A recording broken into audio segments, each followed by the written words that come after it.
Welcome to the supplementary slides for lecture 23. So here in this part, we will talk more about this DFS method. In particular, we will talk about the generalization of DFS when we are applying this on a directed graph. And then we will also talk about how to apply DFS to detect a cycle in a graph. And then finally, we will talk about the parenthesis theorem associated with the DFS method. Okay, so here, let us start with a directed graph. Let's call it G. Let us try to apply DFS repeatedly on any unvisited vertices of G. So we start with DFS picking an unvisited vertex, finish it. So if all the vertices are now visited, then we are done. But if not, there may still be some unvisited vertex, and then we will start picking any one of them, and then start DFS on that vertex. Okay, so we will apply this DFS repeatedly until all the vertices are visited. Now, each time when we run a new DFS, then we will have a new DFS tree. The total altogether, these trees will now form a DFS forest. So let us take a look of an example. So assuming that this is the input graph, so when we apply DFS on the source vertex S, then we will find that, okay, this vertex, and this vertex will be visited and nothing more. And then in particular, S discover W and W discover X. And then this dotted line is a back edge. And after that, we continue the process. Let us apply DFS now on T. So when we apply this on T, then T discover U. So we will have this arrow. Notice that T is not discovering X anymore because X is now, at this moment, this is already visited. Okay, so T just discovered U. And let's continue the process. So there are still unvisited vertices. So let's continue to pick any one of them. Let's pick Y. So after this, Y will now be a node, and then Y will not discover any node. So this dotted line is not a tree edge. This dotted line is actually a cross edge. And then finally, let us start with, not finally, and if we now apply DFS on R, we will just make R here without discovering any other new nodes. And then finally, V. So in that case, we have applied DFS 1, 2, 3, 4, 5 times. Each time we have a DFS tree. So altogether, these trees will form a DFS forest. Okay, so this is the so-called DFS forest. So notice that the DFS forest is not unique. It really depends on which vertices that we are applying as a source first. Okay, next we will talk about how to apply this DFS to detect a cycle in a directed graph. It turns out that it is extremely simple. So the theorem here, it says that a directed graph contains a cycle if and only if there exists a back edge. So when we apply this DFS on a graph, as soon as we discover some edge that is a back edge, then in that case, we will immediately know that the graph G will have a cycle. Otherwise, if we apply DFS and then we have no back edge found, then in that case, G does not contain any cycle and it is called acyclic. So it means that since the DFS method runs in linear time, so we can detect a graph whether it has a cycle also in linear time. So now let us prove why this is true, why this if and only if is true. Now we are going to show the cases. We are going to show the only if case and the if case. So only if case means that assuming that G contains a cycle, we want to show that there must exist a back edge. Okay, so we now show this direction. So suppose G contains a cycle, let's call it C. Now we are looking at the directed graph, so the cycle C is directed, so we start at a cycle. So when we apply DFS, so at some point, one of these, because this DFS is worked on a directed graph, we will make sure that all the vertices will be visited in the end. So every vertex must be visited. And in that case, every vertices, including the vertices in the cycle, must be visited. So in that case, one of the vertices in the cycle must have the earliest discovery time. So we will let V to be such a vertex. Now remember, V is also a vertex in that cycle. So the cycle loops around. So in that case, there must be a vertex. Let's call it U to be its preceding vertex in the cycle. So U points to V in the cycle, but here V is the one that has the earliest discovery time. Now, since V has the earliest discovery time, so by the time that V is discovered at this moment, then all the vertices on the cycles, apart from V, they are white. They are not discovered. So what does that mean? By right path theorem, we'll find out that all the vertices on this cycle will be visited by this DFS algorithm starting when we are using V as the source. So in particular, U is discovered by DFS starting on V. Now, if this is the case, then by definition, V will be an ancestor of U in the DFS tree. So V is an ancestor. But here, the definition of U is U has a pointer that points to V. So in that case, the edge from U to V will be a back edge by definition. Okay? So when G contains a cycle, then there must be a back edge. And then we prove the other case. So this time, suppose that there is a back edge, and then we want to show that the graph G has to contain a cycle.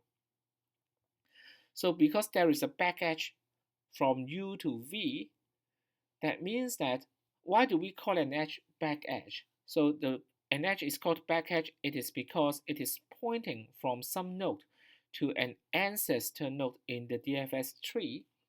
So in that case, V is an ancestor of U in the DFS tree.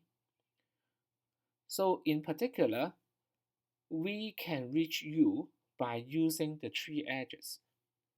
So that means that there is a certain directed path from V to U. This is basically using the tree edges. And this path P together, so we have a path from V to some node to some node to some node and then to U, together with the back edge UV will complete a cycle. So in that case, the graph G must have a cycle. So this is another simple result that we can apply DFS to detect a cycle in a directed graph. Of course, DFS can also be used to find a cycle in an undirected graph. So you can think about this at home. And finally, we have a concept about discovery and finishing times of a DFS method. So suppose that we are running the DFS, and then let's say we record the relative order of the discovery time and the finishing time of the vertices. So let's try this example. So we have this graph as seen before. So we apply this DFS again on this graph. Let's start at S. So at time 1, then we are at S, discovering S, and then S discover W. So let's call it time 2. And now W discover X, let's call it time 3. And after that, X does not have any further neighbor to visit. So X will now be finished. Let's call it time 4. And then we go back. So we are at time 5. And then we go back. And then we are at time 6. So in that case, we have these numbers recorded. Discovery time and then finishing time of this node. So after that, we are looking at T. So T is 7, and then 8, and then 9, and then back 10. And then 11, and then 12, and then 13, 14, and then 15, 16. Is that okay? So this is how we are. So here, the actual number here does not really matter. what we need here is we want to get the relative order. So as long as the numbers or the times that we are recording here are represented by distinct numbers, then it will be fine.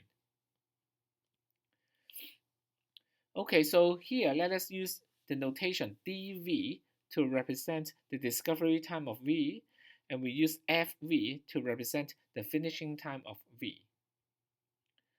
Suppose that we have two vertices u and v, and suppose that du is less than dv. So it means that by the time that we are discovering u, we run DFS at u, v has not been visited or finished. Okay, so v is now fresh. Okay, then there are two cases. Okay, so let's examine what happens when we are starting a DFS as u. So at that moment, u can reach v by unvisited vertex when u is discovered. Okay, so when we run DFS starting at u, at that moment, v can be reached by u using a wide path. And the other case is not the opposite. Okay, v cannot reach v by using a wide path. Okay. Then we want to observe that for this condition, du is less than dv, no matter case 1 or case 2 occurs, then there is something interesting that we can find. Okay, so here, so let's recall, so this is the condition. We assume that du is less than dv.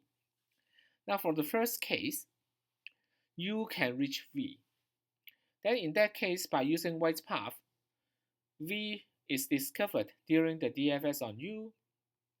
So in that case, v will be finished before u can finish. So we have f of v is less than f of u. So we will need to finish v before later we go back to u and finish u. So finishing time of v will be less than the finishing time of u. Now on the other hand, v cannot reach v.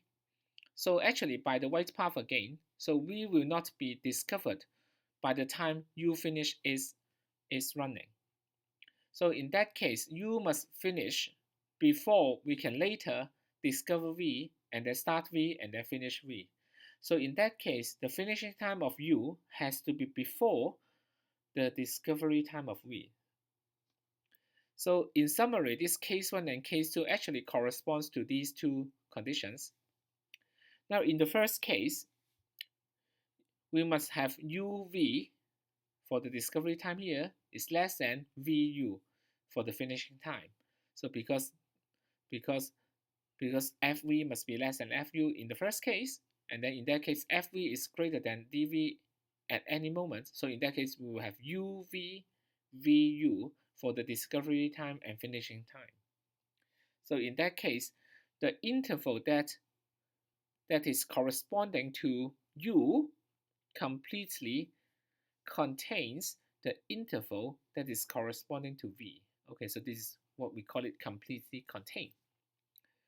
And the other case is u has to finish before v can start. So in that case, we will have the relationship of u v v. So the interval corresponding to u is completely disjoint from the interval related to v. Is that okay? So this corresponds to actually case 2. So we will call this the parenthesis theorem. It is because imagine if we represent the discovery by an open parenthesis and then the finishing as a closed parenthesis, then this is like open, open, close, close. And then the following is like open, close, and then open, close. So no matter which sequence that we are reading, it corresponds to a valid sequence of balanced parentheses. So we will not have more closed than open in any case. So it is either like open, open, close, close, or open, close, open, close. So in particular, you can try it at home that if you look at all these intervals, let's look at 1, 6. Let's say you have open at 1, close at 6, open at 2, close at 5, and so on and so forth. We will see that all these numbers here, if you represent them using open and close, open for discovery, close for finishing, then we will see that you will get something like a balanced sequence of parentheses, and then it is a valid sequence. Okay, so that is the parenthesis theorem. Okay, so that's all for some supplementary details about this DFS method. Thank you.